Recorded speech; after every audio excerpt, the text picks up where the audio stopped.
Welcome to another episode of our drift car build-off presented by Koyo Rad and Spec Clutch. In part 2 of DP Tries to Drift. You saw me already on the skid pad, now it's time to hit the road course.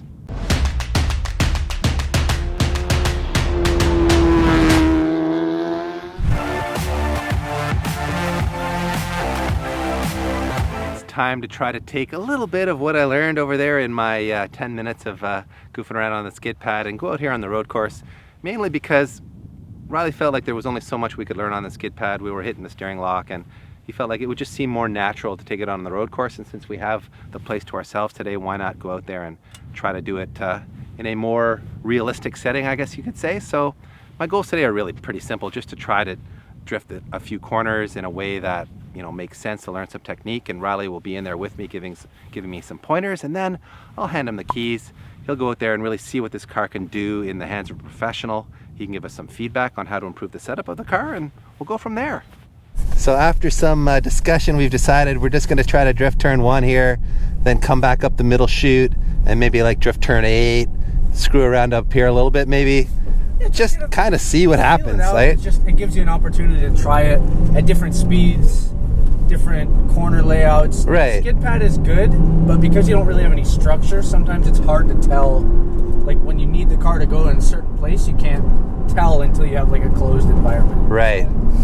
It'll give you a good feel. Maybe scare me a bit. So that's good. Oh, I'll definitely scare myself. I hope so. So I'm just gonna put it in second gear and maybe just clutch kick it into here and see what happens. You're comfortable with whatever you feel most. I know you're like a Scandinavian flick guy, right? Well, I'm half Finnish, so it's in my blood.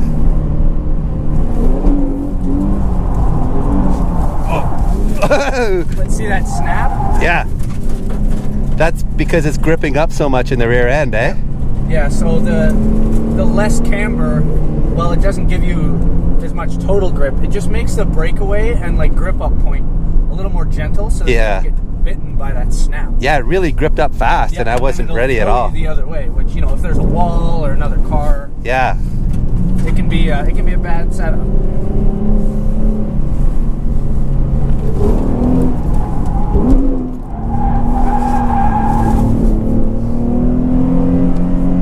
And you can really feel that corner's tough because it's got a lot of grip. Yeah, it does, for sure. You need a lot of commitment in that one. Whoa, right at the wall. Oh, why not? Man. Why not? I don't worry about walls. Yeah, whatever. Come on, man. It's a drift car. I'm excited. I want to do stupid things. It's exciting. That is what it's for. I've never had a car I could like tell myself just send it. Well, I kind of do that anyway, but. Woo, the heel and toe, the footwork. There we go. Almost.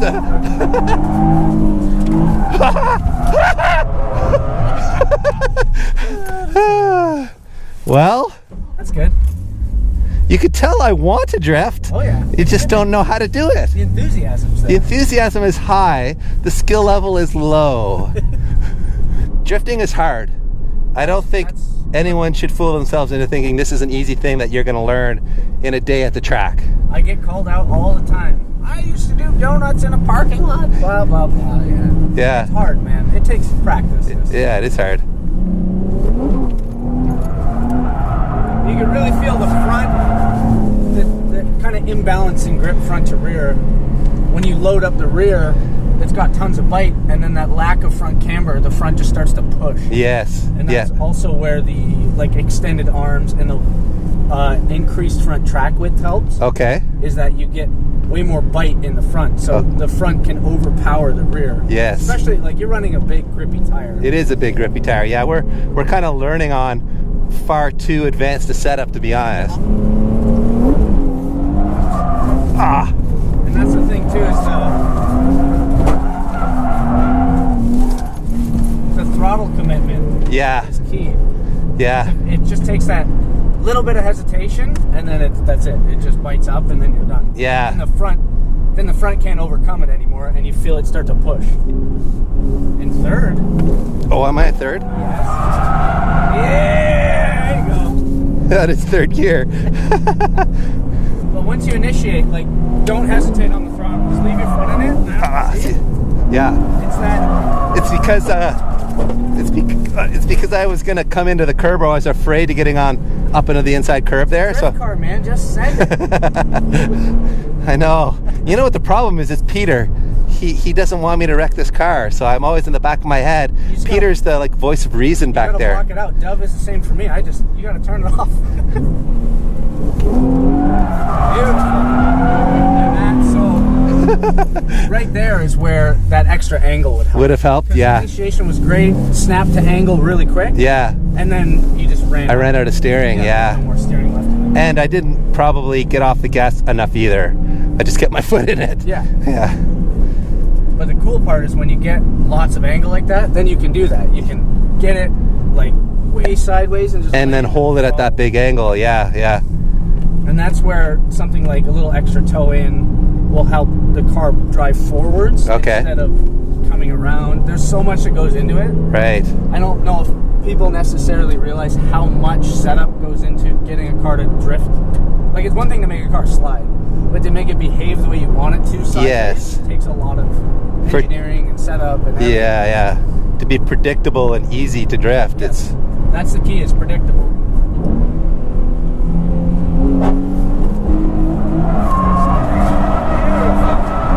Oh, that was closer though. That was closer. And you can hear in the rear it's a little low. Yes. Hot boy stance. Yeah, it is kind of low, isn't it? I can hear it rubbing here a few times. But it looks so good. It looks fantastic.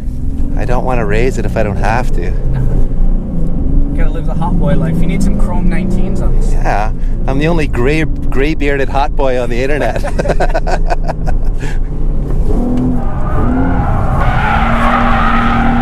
Oh, it was close-ish.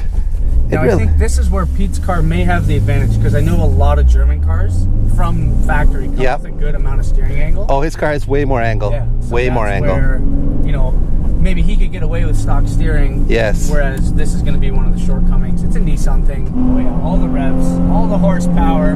Here it comes. Woo!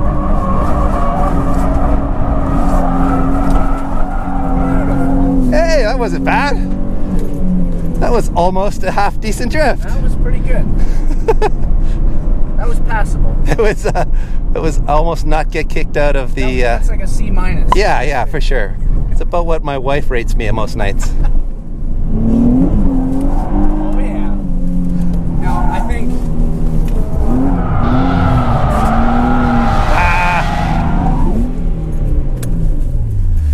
I'm not. That would probably be a good practice point for transitioning. Initiate on the left. Oh yeah, and swing it like that. Yeah, yeah. Into the right. Yeah. And if you had the hot boy angle, yes, back it right into that corner. Yeah, yeah, yeah. Tires. You know what? I'm gonna get you to show me how to do that, because I feel like I'm gonna vomit right now. Oh, that's good. I made myself sick with my driving. Well, you had half a pizza before. I did, and I also have all of the flu. Ugh. This is my first go in with the full camera rig set up. We're gonna go shake this thing down and see what it's like to drive a thoroughbred drifting car. Probably just go out and do a few hot laps with it first and kind of get an idea of how this thing kind of behaves at the limit. I don't really know what to expect.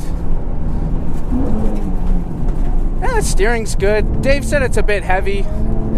It feels fairly drifty to me. I don't know, it seems pretty predictable. I haven't tried the handbrake yet, but just on the actual like inertia drifting. So Dave is kind of using like a power over technique where he's using the horsepower more than the momentum of the car to get it to misbehave, shall we say. But for me, it gets really fun when you use the speed of the car to get it to step out and do silly things. This thing's got a really good broad torque band. It really is lacking from steering angle. Like, that's pretty much almost full lock. And then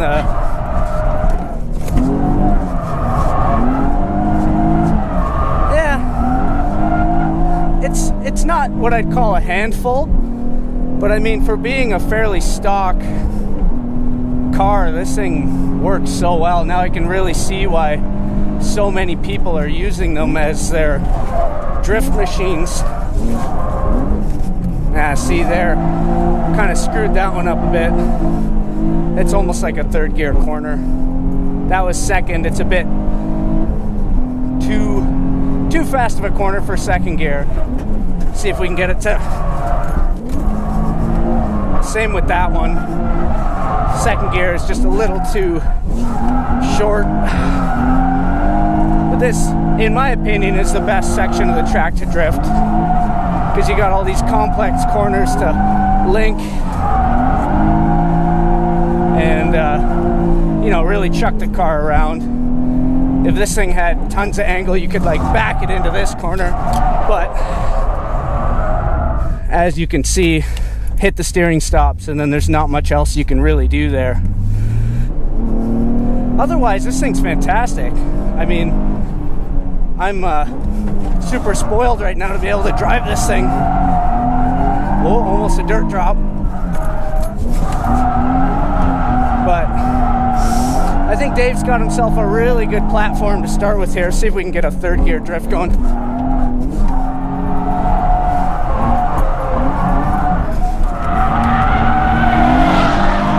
That's working. You just gotta watch the snap doesn't chuck you into the wall. Woo!